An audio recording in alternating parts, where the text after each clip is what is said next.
We are Gamingworks. We build simulations, and the simulation we take a closer look to today is the Phoenix project. And the Phoenix project is based on the book by Gene Kim.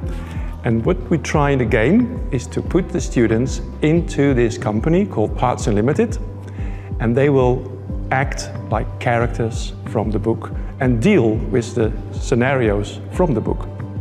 During reflection, we also use the DevOps handbook, which teaches us all the key aspects of DevOps. We play 4 rounds, and each round they will discover new elements of DevOps. And we also discuss different items about DevOps in each round. So there is a reason why we want to make these improvements, and you can see here that the Phoenix project will help us to increase sales, because now the sales is dropping rapidly, and we also want the share price going up again.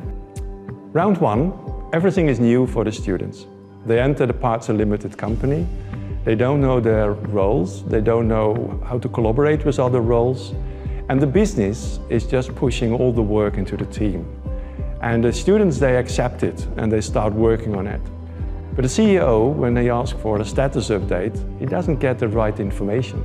It looks like the business don't know what people are doing. The other thing is that there is a lack of visualization. So nobody knows exactly what to do and when to finalize it. And as a result, the first round is not a real success.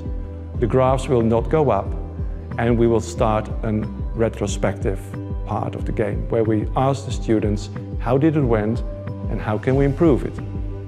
In round 2, we're going to improve the way of working, and we will concentrate on 3 aspects. The first one is our process. So what we try to do is improve the process, improve the flow, where people understand who is doing what is my role, what is my task, and improving this aspect will improve the flow of work, and we can do more work in the same time.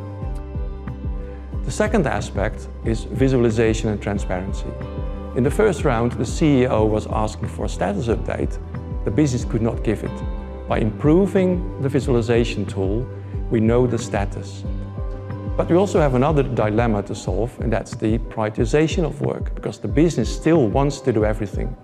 So visualization can help the team to prioritize the work and to identify the work that needs to be done now and the work that can wait. The last aspect we introduce in round 2 is technology. We all think that automation will help us implementing DevOps. It's true, but we also need to focus on people, process and technology.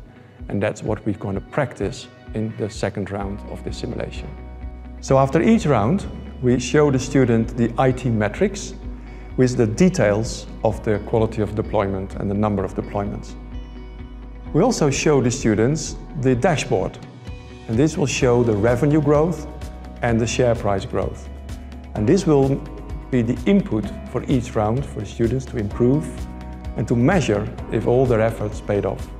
In round 3, we have improved our visualization board. Students have learned, based on the previous 2 rounds, how to make a nice working board.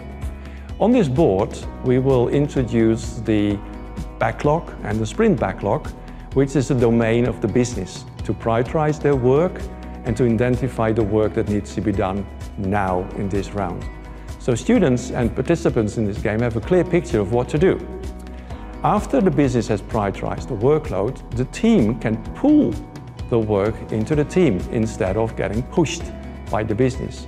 So students will take the work from the sprint backlog, try to identify the work that needs to be done, and once the tester has approved the package, we can put it ready for deployment.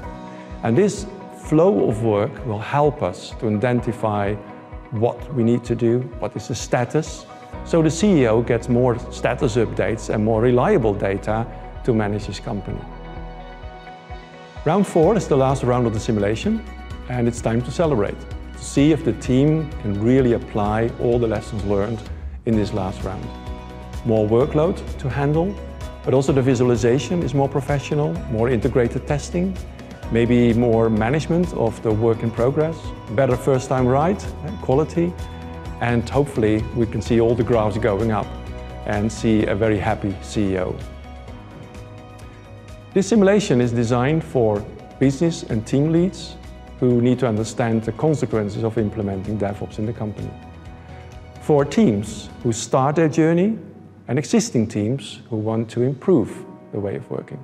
And finally, for students who pass the DevOps foundation and want to practice the theory in this interactive workshop.